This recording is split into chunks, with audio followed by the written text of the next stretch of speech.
السلام علیکم ورحمۃ اللہ وبرکاتہ نحمدہ ونصلی علی رسولہ الکریم اما بعد اعوذ باللہ من الشیطان الرجیم بسم اللہ الرحمن الرحیم کلا انہا لظی نزاعۃ للشوی تدعو من ادبر وتولی وجمع فاوعی۔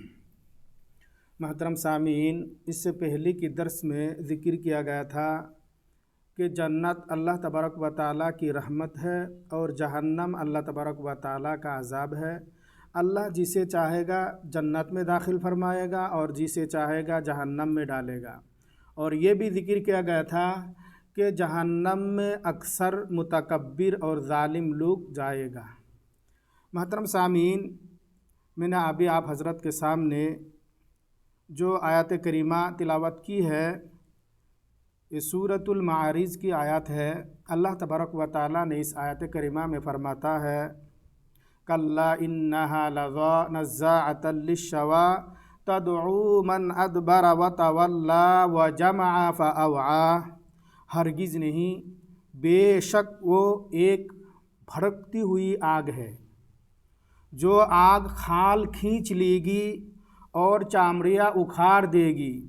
ہر اس شخص کو بلائے گی جو حق سے منہ مر لیا تھا، حق سے پیٹ پیر لیا تھا، اور ہر اس شخص کو جو مال جمع کر کے رکھا تھا۔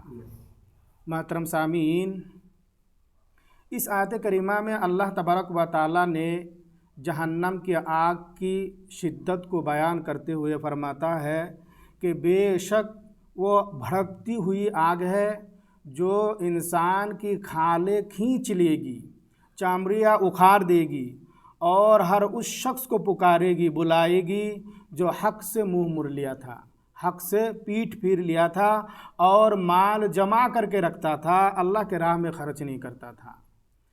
اسی طرح سے صحیح بخاری و مسلم کی ایک حدیث ہے۔ حدیث کے راوی حضرت ابو ہریرہ رضی اللہ تعالی عنہ ہے۔ فرماتے ہیں کہ رسول اللہ صلی اللہ علیہ وسلم نے ارشاد فرمایا نارکم ھذہ التی یوقد ابن آدم جزء من 70 جزءا من نار جہنم۔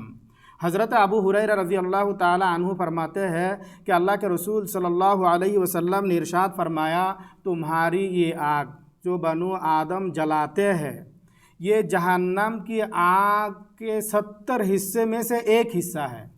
جہنم کی آگ کی 70 حصوں میں سے ایک حصہ ہے۔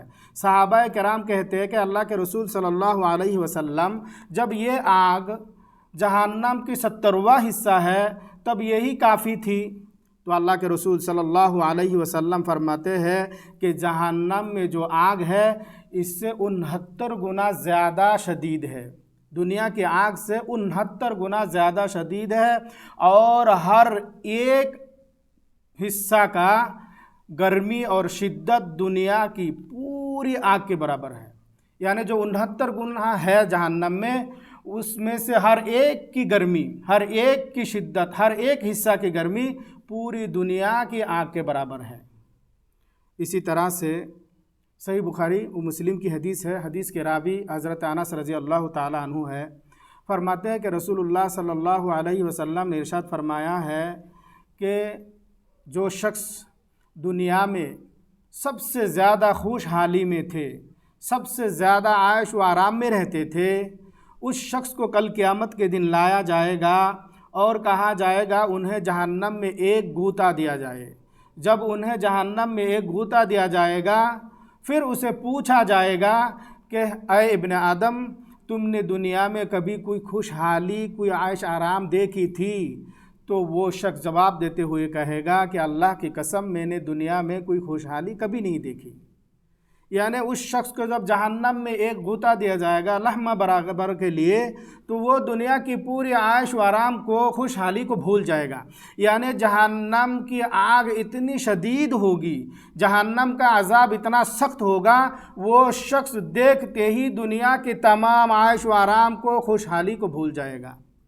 محترم حضرات، معلوم کیا ہوا؟ جہنم کا عذاب بہت ہی سخت ہوگا، اور اس کی آگ کی گرمی بہت ہی شدید ہوگی، جو انسان کا سہنے کے لائق نہیں ہوں گے۔ محترم سامعین، آج کے اس مختصر درس میں ہمیں اور آپ کو جو بات معلوم ہوا ہے، پہلی بات یہ ہے کہ اللہ تبارک و تعالیٰ کا فرمان ہے کہ بے شک وہ بھڑکتی ہوئی آگ ہے جو انسان کے کھالے اکھاڑ دے گی، چمڑے اکھاڑ دے گی، جو ہر اس شخص کو بلاتے رہے گی جو حق باتوں سے انکار کر دیا تھا، حق باتوں سے منہ مڑ لیا تھا اور اپنا مال جمع کر کے رکھتا تھا، اللہ کے راہ میں خرچ نہیں کرتا تھا۔ اسی طرح سے دوسری بات جو معلوم ہوا ہے وہ یہ ہے کہ جہنم میں جو آگ ہے اس آگ کے 70 حصے کا ایک حصہ دنیا میں ہے اور 69 حصہ جہنم میں باقی ہے، اور ہر ایک حصے کی گرمی شدت پورے دنیا کی آگ کے برابر ہے۔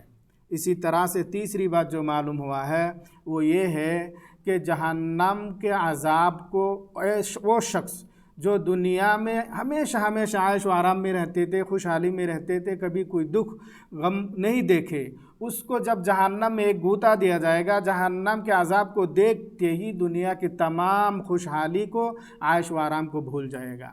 لہٰذا ہمیں اور آپ کو چاہیے کہ جہنم کو یاد کرتے ہوئے ہمیشہ اللہ تبارک و تعالیٰ سے جہنم سے پناہ طلب کرتے رہے اور وہ عمل کرتے رہے جس عمل کے ذریعے سے ہم جہنم سے بچ سکتے ہیں۔ اللہ تبارک و تعالیٰ سے دعا ہے کہ اللہ ہم تمام کو زیادہ سے زیادہ نیک عمل کرنے کی توفیق عطا فرما اور جہنم سے محفوظ فرما۔ اللہم آمین یا رب العالمین۔